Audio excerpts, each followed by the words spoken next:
Valappad saint Sebastian ദേവാലയത്തിലെ വിശുദ്ധ സെബാസ്റ്റ്യനോസിന്റെ 525-ാം jubilee തിരുനാളിന് തൃശൂർ അതിരൂപത family apostolate director father Denny Thanikkal കൊടിയേറ്റി.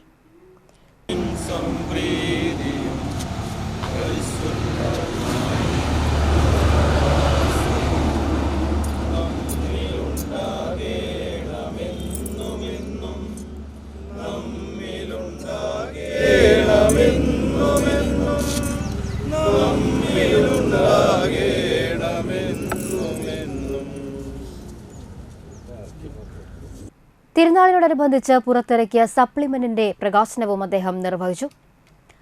തിങ്കളാഴ്ച രാവിലെ ദിവ്യബലി, ലതീഞ്ഞ്, നൊവേന എന്നിവയ്ക്ക് ശേഷമാണ് കൊടിയേറ്റ് കർമ്മം നടത്തിയത്. ഇടവക വികാരി ഫാദർ ജെൻസ് തട്ടിൽ സഹകാർമ്മികനായി. കൈക്കാരന്മാരായ CA James, Lijo George, Sijo Davis, general convener Sebi George, കുടുംബ കൂട്ടായ്മ convener EJ James, Biju Eluvathingal, CA Johnson, PRO Shaji Chalissery, AA Antony, ഭക്തസംഘടന കുടുംബ കൂട്ടായ്മ ഭാരവാഹികൾ എന്നിവർ നേതൃത്വം നൽകി. ജനുവരി 30, 31, ഫെബ്രുവരി 1 തീയതികളിലാണ് തിരുനാൾ.